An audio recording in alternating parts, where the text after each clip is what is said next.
Knock, knock, it's Eddie Brock. We're talking about Venom today on SJU. I'm Roth, Cornet. That's Spencer Gilbert's line. There's Danielle Radford. Dan Murrell is here. So much to dive into today. We need to talk about Elton John because I'm seeing an entire glam rock cinematic universe unfold before me, and I feel like we need to break it down. The GRCU, yeah. That's Billy's hashtag Billy copyright glam rock cinematic universe. Why is Venom rated PG-13? Well, people have been asking themselves that, and the long speculation was, so that they can water it down enough so that he could eventually be in a movie with Spider-Man and it would be fine. But our own Danielle Radford right here got to speak with director Ruben Fleischer along with the cast. More on that coming out last week for the Venom junket, and he answered that very question. Danielle, what did he say?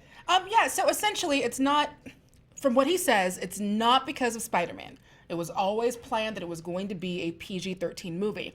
The part of it that I found really interesting was that he specifically says our reference point was The Dark Knight.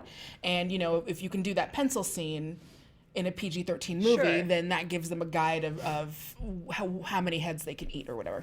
How many heads can they eat? We'll talk about that in our spoiler chat next week.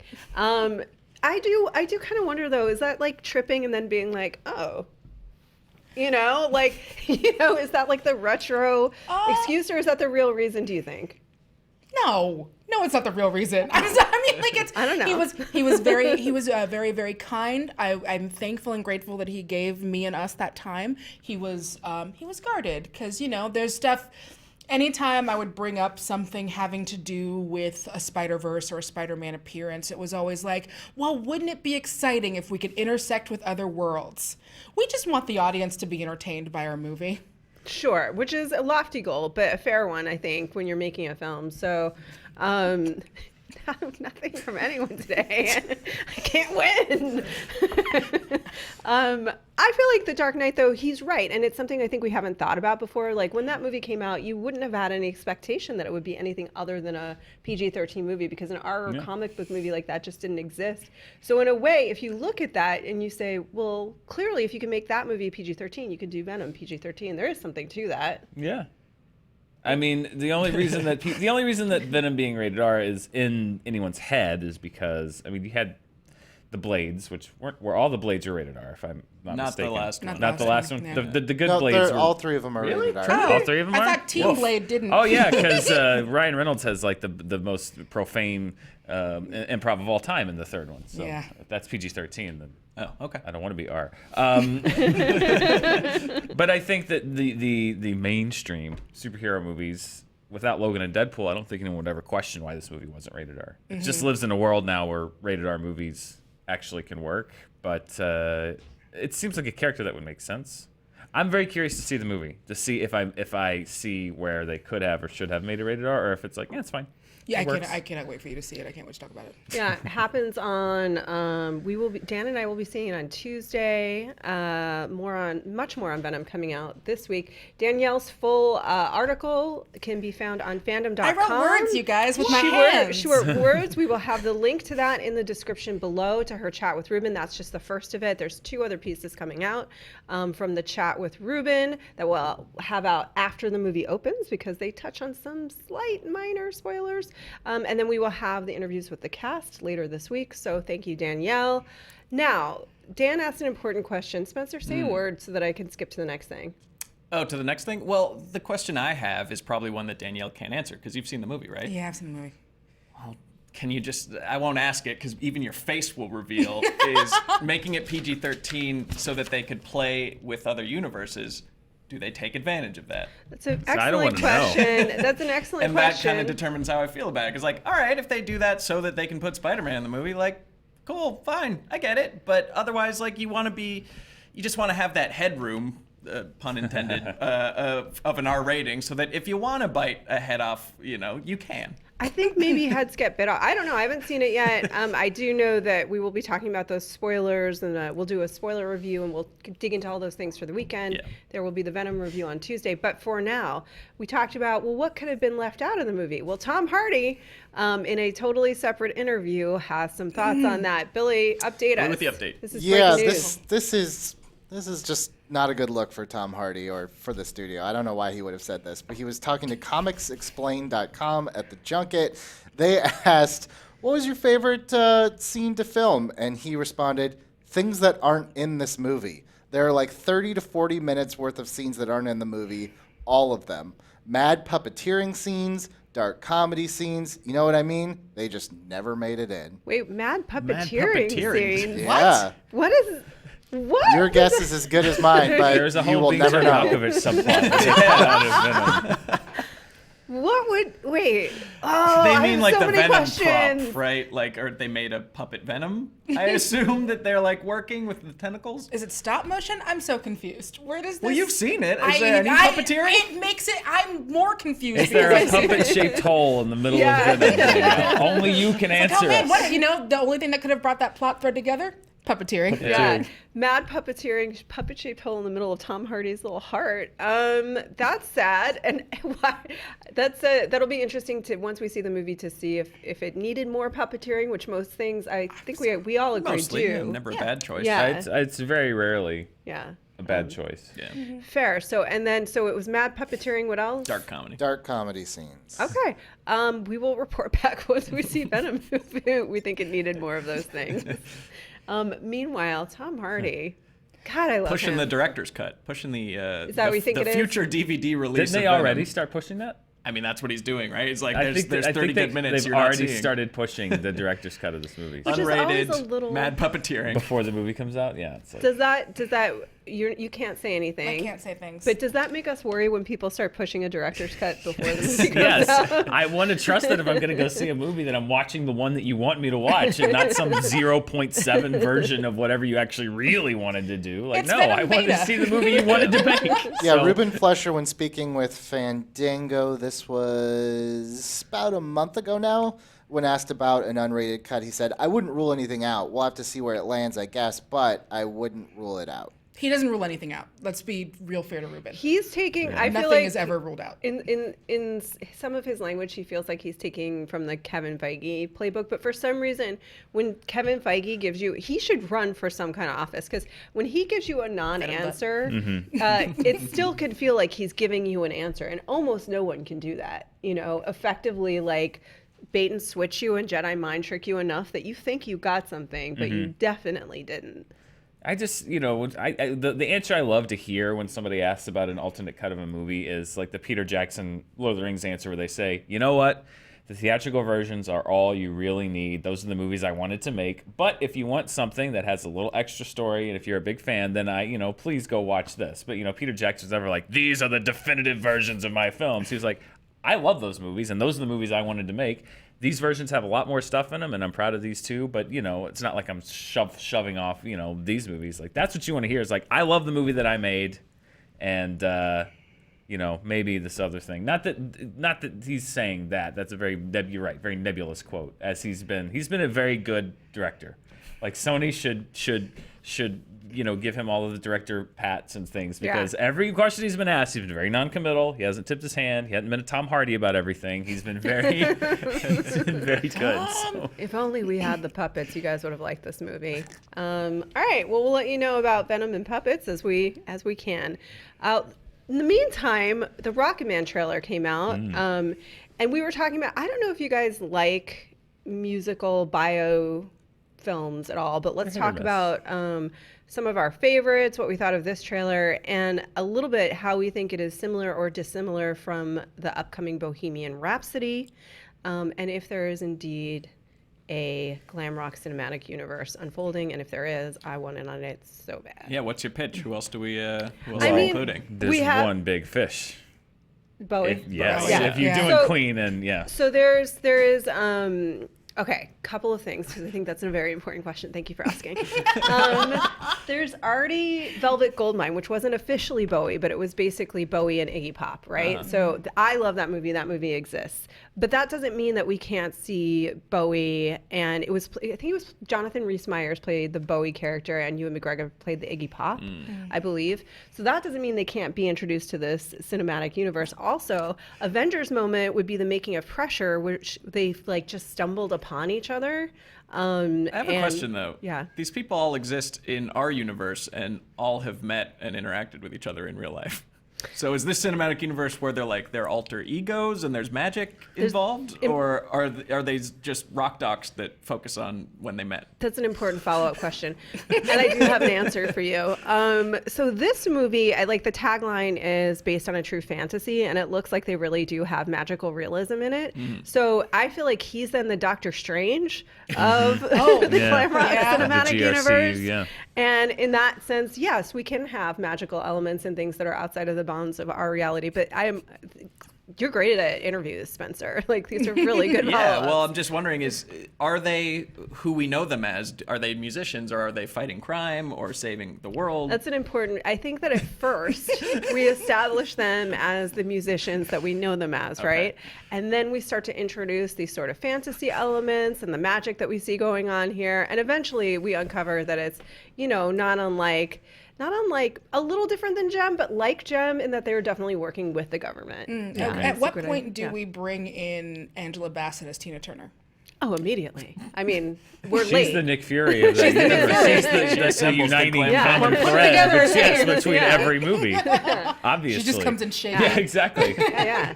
I mean, we're a little late on that, don't you think? Now, big question though: Sure. What band or artist is the villain, or do you just make it like an alien who wants to take over the world? It's a good question because, like in Gem, you did have the Misfits, right? Would it be the Who? No, they're all. I think friends. it's hip hop. If it's all Is the glam rock, villain? I think like I don't know, NWA or something is your villain. I was If you're thinking fighting more against someone the super old change, school, like Skinner? Or what about like Kiss? Pat Boone? Kiss are not villains, Roth. Please watch Kiss Meets Phantom of the Park. They are heroes. Or what if it's like, I think you're right, like Pat Boone or somebody, or like, oh my God, who are like the brother and sister? Donnie and Marie. Donnie and Carpenters. Marie, not the Carpenters.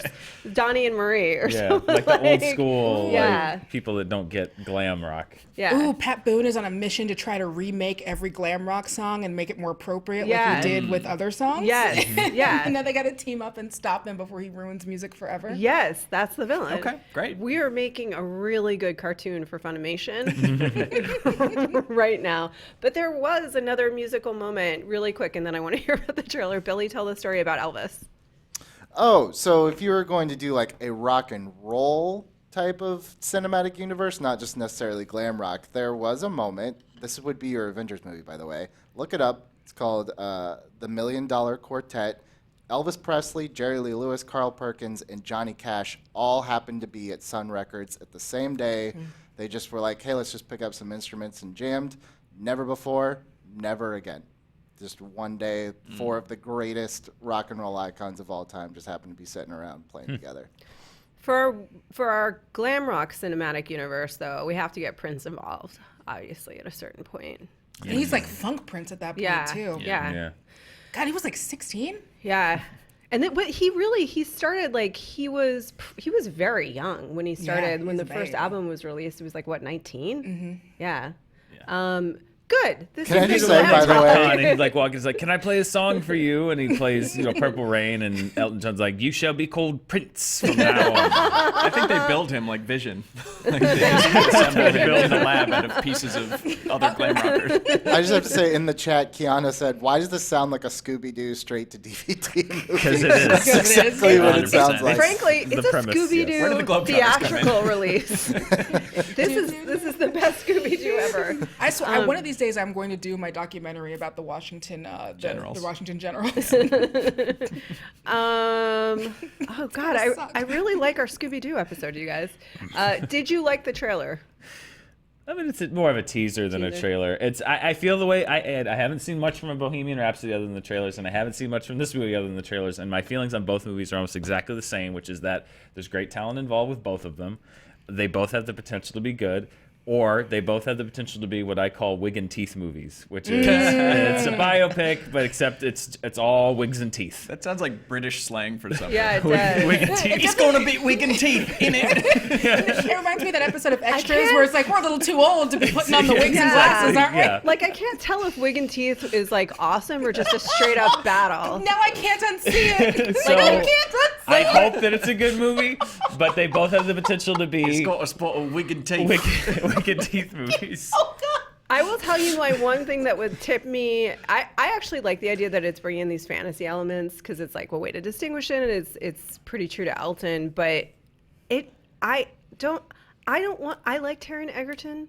I don't want to hear him sing this song. I want Elton to sing the song. It's almost like uncanny, and like he's a good singer, but he's almost close enough, but not close enough. You know what I mean? So it kind of gets into this weird uncanny zone where you just feel like something's wrong. I think it's Like it either has to be really different or exactly the same. I think it's a no-win scenario because I remember Walk the Line. Joaquin Phoenix sang his own songs, and I'm a big Johnny Cash fan. And watching the movie, I was like, oh, that's not Johnny Cash. But at the same time, he's so distinctive that if Joaquin Phoenix was just lip syncing the Johnny Cash songs, it'd be like, oh, there's Joaquin Phoenix lip syncing Johnny Cash songs. It's so tough. like, I don't know which way to go. It's when you have an icon like an Elton John or Johnny Cash. Like, I don't know if there is a way to go that's going to get people to believe it 100%. It's like Jamie Foxx, where it's like if you do too close, it almost seems like you're doing a caricature or like you're doing like a sketch like impression and not acting. Yeah.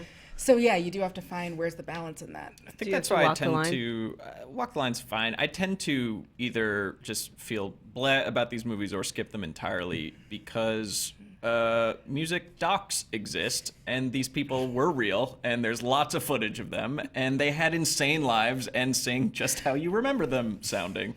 So I'm a big music documentary fan, and that's why these never quite do it for me because they're usually better. Let me ask you a question. What's that? We were including Mozart as the OG rock star because he lived like a rock star in his day. So if we're including that, are we including Amadeus? And then does that turn the tide for you a little bit? Amadeus is an exception. It's a great movie. Yeah. It's not even about Mozart. Plus, we don't have the footage. No, it's about Salieri. Yeah. And it's mostly fiction. It's mostly fiction. Yeah. All of that aside, it's a great movie, and you should definitely watch it. I don't know. Who's Bohemian Rhapsody? Or what are they doing for Freddie? Are they just having Rami Malek dub over? Lip or- syncing, I It's think. he lip gotta be, singing? right? I mean, No, maybe but- a little of both. Yeah.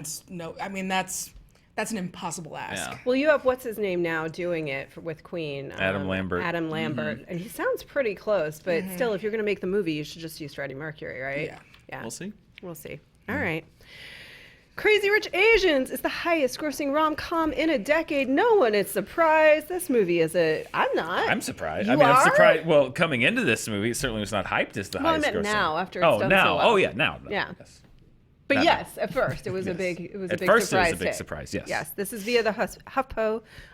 The movie has broken another major record.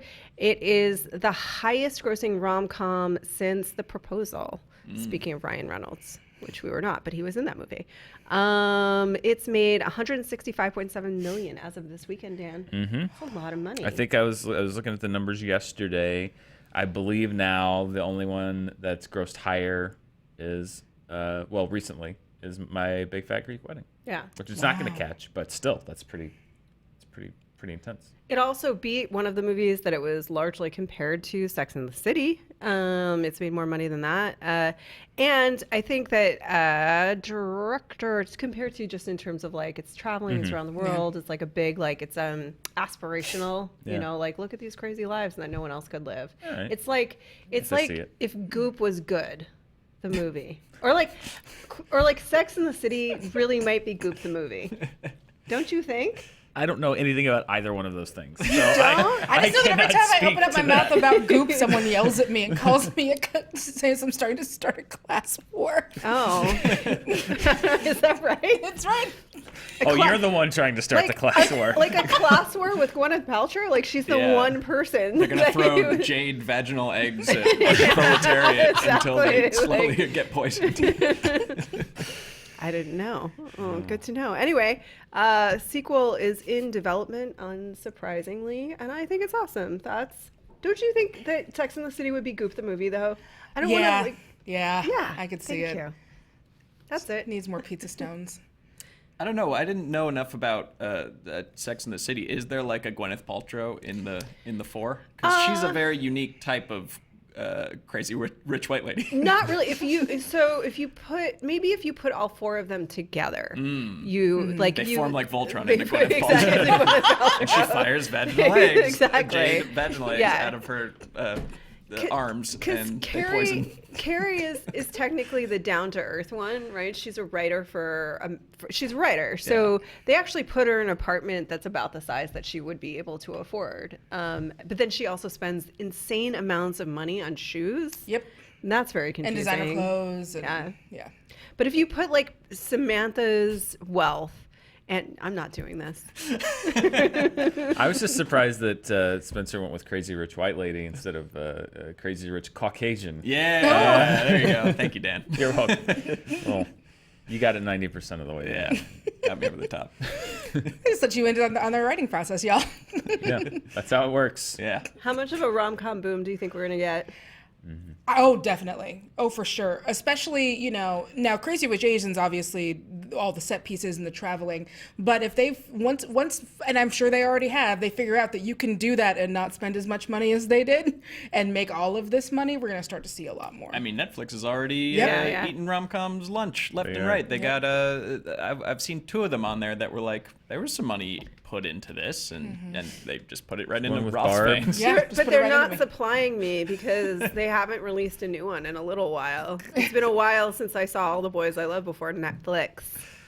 That's a good one. I like that one. It We was have the super Barb cute. one, right? Yeah. They have Shannon the Barb Purser, one out right now. Whatever that's called. That one feels like it's more of a journey of self-discovery, but I'll check it out and report Doesn't that back. one have the same guy as all the Boys I Loved Before one? Yes, There's one of them I has the believe same so, dude yeah. in it. Like, how'd you do that? Did one of them get delayed? Did you shoot them both at once? Like, I don't know. It's it's Awkwafina's gonna have to figure that out next year. Yeah. It's the Tiffany Haddish question yeah, of yeah. how do you have 3 movies coming out simultaneously? Do you sleep or are you an android? Yeah. Can we just pause to appreciate all the boys and young men who clicked on this Venom video and it's glam rock and now rom-com talk? We should do. Yes.